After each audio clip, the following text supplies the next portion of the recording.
হাতে মাখা চিংড়ি মাছ এইটা যদি না খাও রান্না করে তাহলে পস্তাতে হবে, এতটাই সুস্বাদু হয় এই রান্নাটা। তাহলে চলো এত সুন্দর রান্নার রেসিপিটা তোমাদের সঙ্গে শুরু করা যাক। নমস্কার বন্ধুরা, সবাই কেমন আছো? আশা করছি সবাই খুব ভালো আছে, সুস্থ আছে, আমরাও ভালো আছি।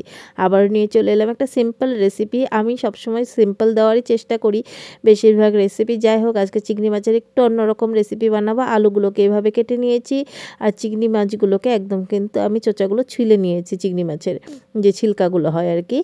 যাই হোক, তারপর এখানে কয়েকটা পেঁয়াজ দিয়ে দিলাম, যেটা খেতে এই চিংড়ি মাছে খেতেও ভালো লাগে, দেখতেও ভালো লাগে আর বেশ ভালো লাগে খেতে, কিন্তু একবার ট্রাই করতে পারো। তারপর পেঁয়াজ কুচানো, নুন পরিমাণ মতো আগেই দিয়ে দিয়েছি, টমেটো কুচানো, তেজপাতা, কাঁচা লঙ্কা পরিমাণ মতো আর আদা রসুনের পেস্ট বেশ খানিকটা দিয়ে দিলাম পরিমাণ মতো হলুদ গুঁড়ো। তার সঙ্গে দিয়ে দেব এখানে জিরে গুঁড়ো 1.5 চামচের মতো, মানে ছোটো চামচের। আর তারপর দিয়ে দেব লঙ্কার গুঁড়ো। এগুলোর পরিমাণ তোমরা নিজেরাই দিতে পারবে যতটুকু লাগবে। লঙ্কার গুঁড়োটা অবশ্যই ঝাল অনুযায়ী যে যতটুকু খাও, বা কাশ্মীরি লঙ্কার গুঁড়োটা ইউজ করতে পারো যেটা ঝাল হয় না। দিয়ে দিলাম ধনে গুঁড়ো অল্প একটু, তারপর দিয়ে দেব কাঁচা সর্ষের তেল বেশ খানিকটা।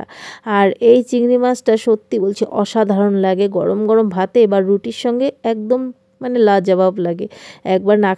একবার এভাবে রান্না করে বাড়ি ফ্যামিলিদের সঙ্গে অবশ্যই খেয়েও দেখো কতটা ভালো লাগে এই রান্নাটা।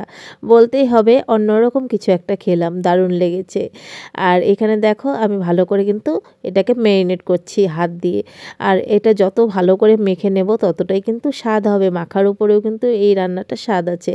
আর বললাম না, এই যে ছোট ছোট আমার যে পেঁয়াজগুলো দিয়েছি, ছোট ছোট পেঁয়াজগুলো, তোমরা কিন্তু এগুলো ট্রাই করতে পারো, বেশ ভালো লাগে, খেতেও ভালো লাগে, দেখবে ঝোলের মধ্যে দেখতেও সুন্দর লাগে।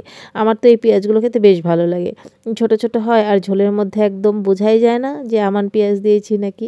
তো ভালো করে অনেকক্ষণ ধরে কিন্তু আমি এটা ম্যারিনেট করেছি। তো চলো কিছুক্ষণের জন্য ঢাকা দিয়ে রেখে দেবো।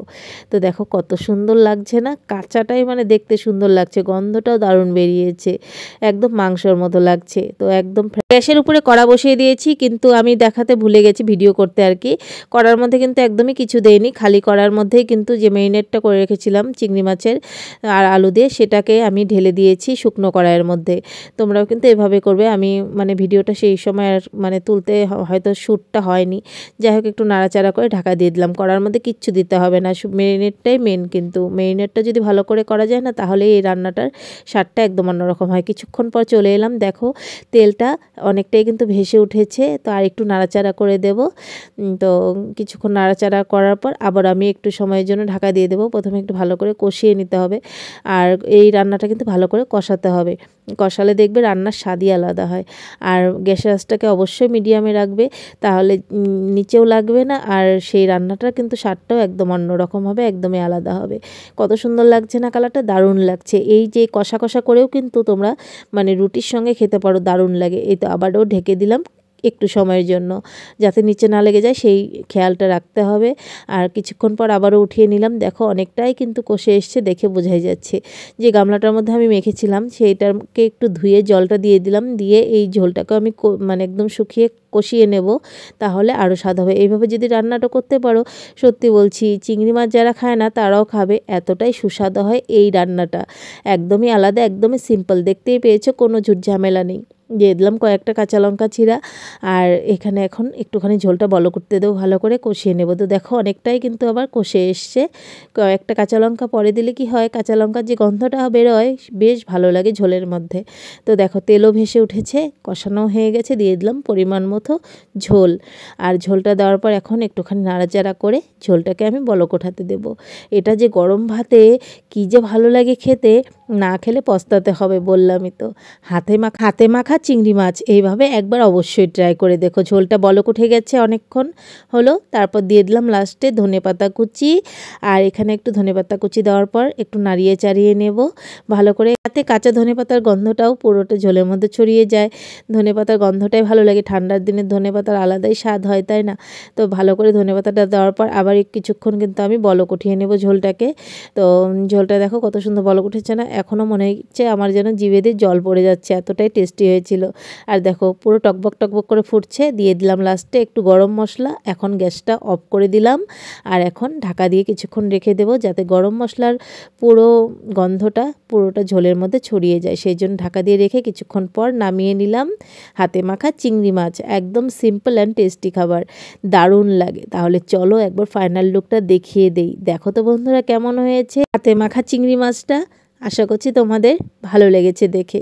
কেমন হয়েছে দেখতে অবশ্যই বলো। খেয়ে তো আর বলতে পারছো না এখন, কারণ আমি খেয়েছি, একদম গ্যারান্টি দিয়ে বলছি তোমরা একদম চোখ বন্ধ করে বানাতে পারো এই সিম্পল রেসিপিটা। আশা করছি তোমাদের খুব ভালো লাগবে।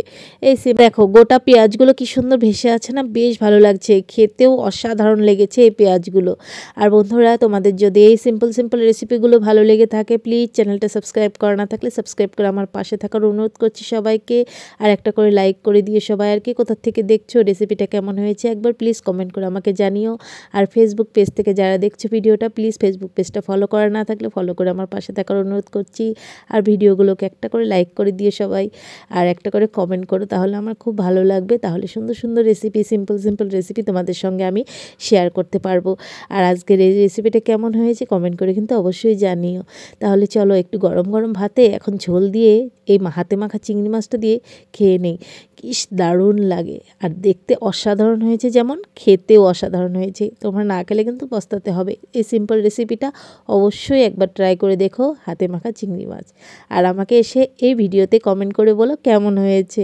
তাহলে চলো আজকের মতো সবাইকে টাটা। সবাই খুব ভালো থেকো, সুস্থ থেকো। আবার নিয়ে চলে আসবো কোনো একদিন সিম্পল একটা রেসিপি। টাটা।